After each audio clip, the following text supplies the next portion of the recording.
বিভিন্ন জায়গায় ধরা পড়েছে, সাভারেও ধরা পড়েছে। আপনার পরশুদিনই আমরা দেখলাম সাভারে কিছু অস্ত্র পাওয়া গেছে, সেনাবাহিনী উদ্ধার করেছে। সেনাবাহিনীর যে টিম বাইরে আছে তারা খুব ভালো কাজ করছে, সব জায়গায় চেষ্টা করছে আন্তরিকভাবে তাদেরকে ধরার জন্য, সন্ত্রাসীদেরকে। এবং আপনারা পরশুদিন দেখতেও পেয়েছেন যে সাভারে একটা জায়গায় বেশ অস্ত্র পাওয়া গেছে। আচ্ছা, এই ধরনের কিছু চেষ্টা যে করবে না কোনো দলের, তা 100% গ্যারান্টি দেওয়া যায় না। তবে এতটুকু আমি আস্থা রাখি, বিশ্বাস রাখি যে কোনো দুষ্ট চক্রই ইলেকশনকে ভণ্ডুল করতে পারবে না। ডক্টর ইউনূস সরকার এ ব্যাপারে বদ্ধপরিকর এবং সুষ্ঠু নির্বাচন উনি উপহার দিতে চান। আইনশৃঙ্খলা বাহিনীকে আমি যতটুকু জানি, বুঝি, দেখেছি যে উনি পরিষ্কার নির্দেশনা দিয়েছেন। এমনকি আমাদের সেনাপ্রধানও বলেছেন, পরিষ্কার নির্দেশনা দিয়েছেন। কারণ উনি বলেছেন আপনারা চোর বাটপারকে ভোট দিবেন, লুটেরাকে ভোট দিবেন, আর তারপরে আপনারা আমাদের কি কাছে আসবেন, এটা কী করে হয়? উনি তো সত্য বলেছেন, জেনারেল ওয়াকার সত্য বলেছেন। আমাদের বোঝা উচিত উনি কী বলতে চেয়েছেন, যে আমরা যদি ভালো লোকগুলাকে ভোট দিই তাহলে তো আর সংসদে চোর বাটপার লুটেরা বসতে পারবে না, তাই না? তো দায়িত্ব কিন্তু আমাদের, দায়িত্ব সরকারের নয়। আমাদের মেজর দায়িত্বটা কিন্তু আমাদের, যাতে আমরা রাইট লোকটাকে ভোট দিই। আর সরকারের দায়িত্ব হচ্ছে, ইসি এবং আইনশৃঙ্খলা বাহিনীর দায়িত্ব হচ্ছে আইনশৃঙ্খলা পরিস্থিতি সুন্দর রাখা, সুস্থ রাখা, যাতে ভোটাররা সুন্দরভাবে ভোট দিয়ে ঘরে নিরাপদে ফিরতে পারে। এটা তাদের কাজ। ধন্যবাদ। ছোট্ট একটা প্রশ্ন, যেটা হচ্ছে স্যার, জনগণের এখানে কি দায়িত্ব আছে? নির্বাচনের দিন যদি কোনো সহিংসতা হয়, সবার হাতে মোবাইল আছে, জনগণ এখানে কি ধরনের? জনগণের এখানে অবশ্যই দায়িত্ব আছে। আমরা জনগণ, দেশের মালিক জনগণ। দেশের মালিক কিন্তু কোনো নেতা বা নেত্রী না, কোনো রাজনৈতিক দলও না। আমরা সিদ্ধান্ত নিব এই ভোট অধিকার প্রয়োগের মাধ্যমে যে ভালো লোক আগামী সংসদে আসবে। সেই প্রতিটা দলের ভালো লোকগুলোকে যদি আমরা ভোট দিই তাহলে 300 আসনে আমরা ভালো লোক পাব। আর ভালো লোক সংসদে বসলে ভালো চিন্তা করার চেষ্টা করবে। আর যদি লুটেরা চোর বাটপার বসে সংসদে, তাহলে তারা তাদের পেটের চিন্তা করবে, জনগণের চিন্তা করবে না, দেশ রক্ষার চিন্তা করবে। ভালো লোক বসলে তারা সার্বভৌমত্ব রক্ষার চিন্তা করবে, জনগণের চিন্তা করবে, দেশের চিন্তা করবে। অর্থাৎ জনগণের এখানে মূল দায়িত্ব রয়েছে, যাতে তারা সঠিক প্রার্থীকে ভোট দেয় এবং তার ভোটটা যেন কেউ কেড়ে নিতে না পারে, সেই জন্য তাকে মাঠে সজাগ থাকতে হবে, যাতে কেউ বিশৃঙ্খলা সৃষ্টি করতে না পারে। তাহলে তাদেরকে প্রতিহত করতে হবে, তাদেরকে ধরে আইনশৃঙ্খলা বাহিনীর হাতে হস্তান্তর করতে হবে। এবং জনগণ কাউকে ভয় পায় না, জনগণের ভয় পাওয়া উচিত না। কারণ এটা তার দেশ, তার মাটি এবং তার ভোটাধিকার সে প্রয়োগ করতে যাচ্ছে। অন্য কারো সম্পদ তো জনগণ নিতে যায়নি, তার ভোটটাই সে দিতে যাচ্ছে, তার পছন্দের ক্যান্ডিডেট। সো এখানে কারো কোনো শক্তি নাই বা আইনি কোনো ভিত্তি নাই সে ভোটটাকে ডিস্টার্ব করবে বা ভোট চুরি করে নিয়ে যাবে বা ইঞ্জিনিয়ারিং করবে, কারো কোনো ভিত্তি নাই। অর্থাৎ জনগণের সজাগ থাকতে হবে, নিজের ভোটটা দিবেন। সবাই ভোট কেন্দ্রে যাবেন, 12,76,00,000 লাখ, সবাই যার যার ভোট পছন্দের ভালো ক্যান্ডিডেটকে দিবেন। এবং দেওয়াই শেষটা, আপনি রাত 8টা পর্যন্ত দরকার হলে মাঠে থাকবেন, যাতে ভোটের রেজাল্ট ঘোষণা না হওয়া পর্যন্ত কেউ কোনো হাঙ্গামা করতে না পারে। এই দায়িত্ব এই পর্যন্ত কিন্তু জনগণের দায়িত্ব রয়েছে, প্রতিটা ভোটারের দায়িত্ব রয়েছে। জি, ধন্যবাদ। জি ভাই, লেফটেন্যান্ট কর্নেল ফেরদৌস আজিজ অবসরপ্রাপ্ত। বিভিন্ন জায়গায় ধরা পড়েছে, সাভারেও ধরা পড়েছে। আপনার পরশুদিনই আমরা দেখলাম সাভারে কিছু অস্ত্র পাওয়া গেছে, সেনাবাহিনী উদ্ধার করেছে। সেনাবাহিনীর যে টিম বাইরে আছে তারা খুব ভালো কাজ করছে, সব জায়গায় চেষ্টা করছে আন্তরিকভাবে তাদেরকে ধরার জন্য, সন্ত্রাসীদেরকে।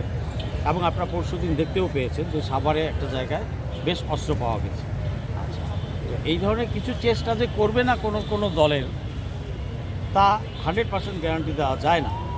তবে এতটুকু আমি আস্থা রাখি, বিশ্বাস রাখি যে কোনো দুষ্ট চক্রই ইলেকশনকে ভণ্ডুল করতে পারবে না।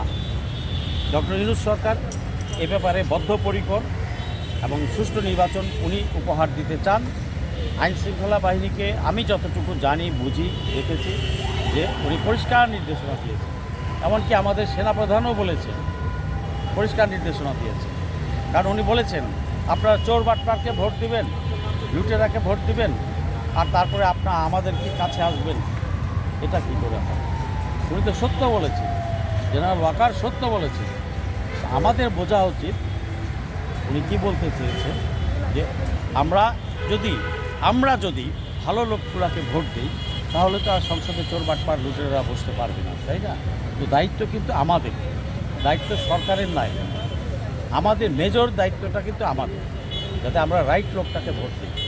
আর সরকারের দায়িত্ব হচ্ছে, ইসি এবং আইন শৃঙ্খলা বাহিনীর দায়িত্ব হচ্ছে আইন শৃঙ্খলা পরিস্থিতি সুন্দর রাখা, সুস্থ রাখা, যাতে ভোটাররা সুন্দরভাবে ভোট দিয়ে ঘরে নিরাপদে ফিরতে পারে। এটা তাদের কাজ। ধন্যবাদ। ছোট্ট একটা প্রশ্ন, সেটা হচ্ছে স্যার, জনগণের এখানে কি দায়িত্ব আছে? নির্বাচনের দিন যদি কোনো সহিংসতা হয়, সবার হাতে মোবাইল আছে, জনগণ এখানে কি ধরনের? জনগণের এখানে অবশ্যই দায়িত্ব আছে। আমরা জনগণ, দেশের মালিক জনগণ। দেশের মালিক কিন্তু কোনো নেতা বা নেত্রী না, কোনো রাজনৈতিক দলও না। আমরা সিদ্ধান্ত নিব এই ভোট অধিকার প্রয়োগের মাধ্যমে যে ভালো লোক আগামী সংসদে আসবে। সেই প্রতিটা দলের ভালো লোকগুলোকে যদি আমরা ভোট দিই তাহলে 300 আসনে আমরা ভালো লোক পাব। আর ভালো লোক সংসদে বসলে ভালো চিন্তা করার চেষ্টা করবে। আর যদি লুটেরা চোর বাটপার বসে সংসদে, তাহলে তারা তাদের পেটের চিন্তা করবে, জনগণের চিন্তা করবে না, দেশ রক্ষার চিন্তা করবে। ভালো লোক বসলে তারা সার্বভৌমত্ব রক্ষার চিন্তা করবে, জনগণের চিন্তা করবে, দেশের চিন্তা করবে। অতএব জনগণের এখানে মূল দায়িত্ব রয়েছে, যাতে তারা সঠিক প্রার্থীকে ভোট দেয় এবং তার ভোটটা যেন কেউ কেড়ে নিতে না পারে, সেই জন্য তাকে মাঠে সজাগ থাকতে হবে। যাতে কেউ বিশৃঙ্খলা সৃষ্টি করতে না পারে, তাহলে তাদেরকে প্রতিহত করতে হবে, তাদেরকে ধরে আইন শৃঙ্খলা বাহিনীর হাতে হস্তান্তর করতে হবে। এবং জনগণ কাউকে ভয় পায় না, জনগণের ভয় পাওয়া উচিত না, কারণ এটা তার দেশ, তার মাটি এবং তার ভোটাধিকার সে প্রয়োগ করতে যাচ্ছে। অন্য কারো সম্পদ তো জনগণ নিতে যায়নি, তার ভোটটাই সে দিতে যাচ্ছে, তার পছন্দের ক্যান্ডিডেট। সো এখানে কারো কোনো শক্তি নাই বা আইনি কোনো ভিত্তি নাই সে ভোটটাকে ডিস্টার্ব করবে বা ভোট চুরি করে নিয়ে যাবে বা ইঞ্জিনিয়ারিং করবে, কারো কোনো ভিত্তি নাই। অতএব জনগণের সজাগ থাকতে হবে, নিজের ভোটটা দিবেন।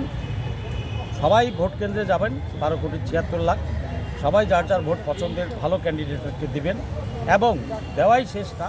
আপনি রাত 8টা পর্যন্ত দরকার হলে মাঠে থাকবেন, যাতে ভোটের রেজাল্ট ঘোষণা না হওয়া পর্যন্ত কেউ কোনো হাঙ্গামা করতে না পারে। এই দায়িত্ব এই পর্যন্ত কিন্তু জনগণের দায়িত্ব রয়েছে, প্রতিটা ভোটারের দায়িত্ব রয়েছে। জি, ধন্যবাদ। জি ভাই, লেফটেন্যান্ট কর্নেল ফেরদৌস আজিজ অবসরপ্রাপ্ত। প্রত্যেকটা প্রার্থী হয়তো নিজের মতো করে কিছু কাজ করতে চায়, হ্যাঁ নিজস্বতা থাকবে, কিন্তু আমি মনে করি যেন কাজগুলো এমন হয় যে কোনো কাজ করার আগে যেন সেই এলাকার মানুষদেরকে একসাথে নিয়ে বসে একসাথে আলাপ আলোচনা করে তারপর যেন একটা ডিসিশন নেওয়া হয়, তারপর যেন যে কোনো কার্যক্রমে হাত দেওয়া হয়।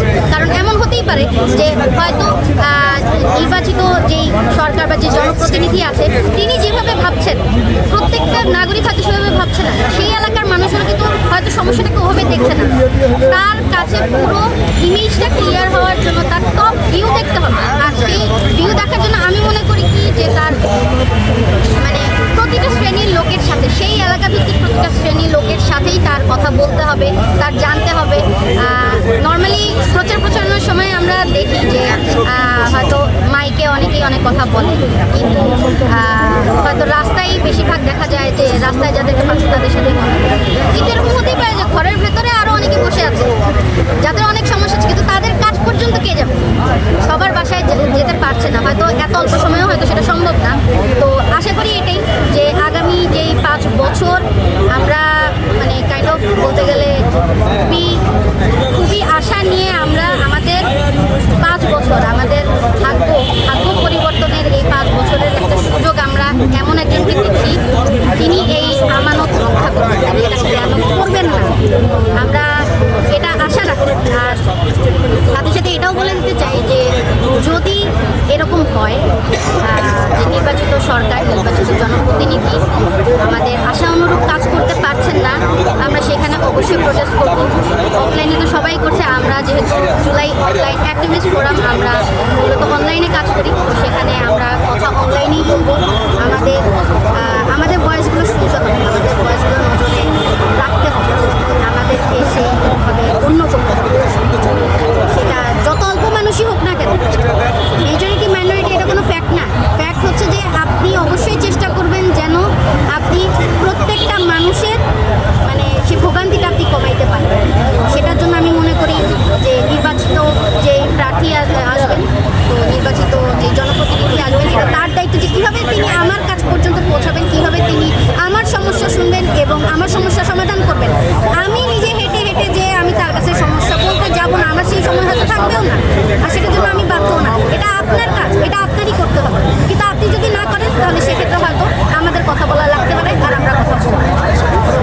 এতটুকুই। 12 তারিখে তো নির্বাচন, তো আপনাদের জোয়াফের পক্ষ থেকে আপনারা কি কি পদক্ষেপ নিয়েছেন একটু বলুন। সোয়াফের পক্ষ থেকে মূলত হচ্ছে কোনো দলীয় কার্যক্রম হচ্ছে না, বা কোনো দলকে কেন্দ্র করে আমরা কোনো প্রচার প্রচারণা করছি না, কিন্তু আমরা এটাতে জোর দিচ্ছি যে আমাদের জুলাই সনদটাকে আর আর মূলত এখানে মানে যত টাইম ঘনে আসতেছে ততই অনেক আলাপ আলোচনা চলতেছে, অনেক কিছুই হচ্ছে এরকম যে হ্যাঁ হয়তো না ভোট দিলে ভালো হবে, না হ্যাঁতে হয়তো সব কিছু আমরা ভাবে পাবো না। কিন্তু আমরা পরিশেষে এটাই বলবো যে সবাই হ্যাঁতেই ভোট দিবেন। আগে আমাদের জুলাই সনদটাকে বাঁচাতে হবে, জুলাইকে আগে বাঁচাতে হবে, তারপরে ওটার ভিতর যত ছোটোখাটো যত ভুল ত্রুটি বা যত বিতর্কিত যা জিনিস আছে সেগুলো আমরা আরও বেশি করে আমরা সংশোধন করার জন্য আমরা চেষ্টা করব। কিন্তু আমরা যদি একেবারেই না ভোট দিয়ে দিই, আমাদের সংশোধন করার মতো হয়তো আর কোনো স্কোপ থাকবে না। তো আমাদের অবশ্যই হ্যাঁ ভোট দিতে হবে, জুলাই সনদকে টিকাতে হবে। সারা বাংলাদেশে তো কয়েক হাজার কেন্দ্র আছে, তো আপনারা বলছেন যে আপনারা সারা বাংলাদেশের কেন্দ্রগুলোতেই আপনারা পর্যবেক্ষণ করবেন, তা আপনাদের সেই সাংগঠনিক শক্তিটা কোথায় যে সারা বাংলাদেশে আপনারা সব কেন্দ্রতে পর্যবেক্ষণ করতে পারবেন? এই ব্যাপারে একটু বিস্তারিত বলুন। আচ্ছা, নর্মালি হচ্ছে আমাদের সোয়াফ থেকে এরকম কোনো কথা আসেনি যে আমরা পর্যবেক্ষণ করব, কারণ মূলত আমাদের কাজটাই হচ্ছে বা আমাদের কথাবার্তা আমাদের সব কিছু হচ্ছে অনলাইন কেন্দ্র। তো অফলাইনে যে আমরা সবাই করতেও পারবো না, কিন্তু তারপর আমরা এতটুকু বলে রাখতে পারি যে পুরো বাংলাদেশেই আমাদের সোয়াফের প্রতিনিধিরা আছে, আমাদের মেম্বাররা আছে, তারা যেখান থেকে যাই পাচ্ছে আমাদের সাথে অনলাইনে শেয়ার করছে, আমরা সেভাবে জানতে পারছি, সেভাবে আমরা মানুষের সাথে কথা বলছি, আর সেভাবেই ইনশাল্লাহ আমরা আমাদের ভয়েস পেশ করবো। বর্তমানে আইন শৃঙ্খলা যে পরিস্থিতি, একদিন পরে নির্বাচন, এই পরিস্থিতি নিয়ে কিছু বলুন। এটা কি নির্বাচনের উপযুক্ত পরিবেশ নাকি সব কিছু স্বাভাবিক আছে? এখনো পর্যন্ত কিছু কিছু ঘটনা ছাড়া আমার কাছে মনে হচ্ছে যে আইন শৃঙ্খলা রক্ষাকারী বাহিনী দিয়ে যেরকমভাবে পরিবেশটাকে বেষ্টন করে রাখা হয়েছে সেটা কিছু ক্ষেত্রে ঠিক আছে, তবে 100-100 একদম বলা যায় না, কিন্তু তারপরও আমরা আশাবাদী যে ইনশাল্লাহ নির্বাচনের দিনেও আমরা একদম পারফেক্ট যেরকমটা আমরা চাই, যে কোনো দাঙ্গা হাঙ্গামা কোনো ধরনের মারামারি হানাহানি কিছু হবে না। যদিও কোনো জায়গা থেকে এরকম আমরা পুরো কথা শুনতেছি যে হ্যাঁ যেসব আসনের প্রার্থীরা খুব হ্যাভি ওয়েট, তো সেখানে ভোটাররা একটু ভোট দিতে একটু ভয় পাচ্ছেন। অনেকেই মনে করছেন যে সেখানে কি কোনো ভেজাল হওয়ার সম্ভাবনা আছে কিনা, কেউ বলছেন যে হ্যাঁ হয়তো ফজরের নামাজ পড়েই ওই রকম হয়তো দলীয় কিছু প্রার্থীরা সব কিছু বুক করে রাখবে বা এটা হবে ওইটা হবে। তো সেখান থেকে আমরা বলতে চাই যে আপনারা যারা সাধারণ জনগণ আছেন, আপনারা যদি আসলেই জুলাইকে সাপোর্ট করেন, আপনারা যদি আসলেই সংস্কারকে সাপোর্ট করেন, আপনারা যদি চান এই বাংলাদেশে সাধারণ নাগরিক হিসেবে ভালোভাবে বেঁচে থাকার জন্য, তাহলে এই দায়িত্ব অন্ততপক্ষে এখনকার জন্য আপনার নিতেই হবে। আপনার সেটা ইনশিওর করতে হবে যে আপনি যত আগে যেতে পারেন, যত দ্রুত যেতে পারেন, দরকার হলে আপনি ফজরের সময়ই যান, ফজরের সময় যেই আপনি অপেক্ষা করেন, দেখেন যে সবার প্রথম ভোটটা যেন আপনি সুন্দরভাবে দিয়ে আসতে পারেন। কারণ এখন আমরা যদি আমাদের জন্য কথা না বলি, আমরা যদি আমাদের জন্য না দাঁড়াই, আমরা আসলে চোখ বন্ধ করে আমরা দাঁড়ায় থাকতে পারবো না যে এখন যারা দায়িত্বরত আছেন তারা কতটুকু কি দায়িত্ব পালন করবেন। যদিও আমরা আশাহত নই, আমরা তাদের উপরেও ভরসা রাখি, আশা করি, কিন্তু পুরোপুরি চোখ বন্ধ করে আমরা ভরসা করতে পারছি না, কারণ এখন আমরা উড়ো গুঞ্জন শুনছি যে হেভি ওয়েট যেসব প্রার্থীরা আছেন তাদের আসনে হয়তো কোনো না কোনো গোলযোগ হতে পারে, কিন্তু আমরা আশা রাখি যে এরকম কিছু হবে না, আর হলেও আমরা ছাড় দেবো না ইনশাল্লাহ। এক একটা সাধারণ জনগণই এই জুলাইকে আবারও ধারণ করবে, সেই যুদ্ধের মতো এবারও হবে। এবার আমাদের অস্তিত্বের লড়াই, আর এটা আমরা কোনোভাবেই হেরে যেতে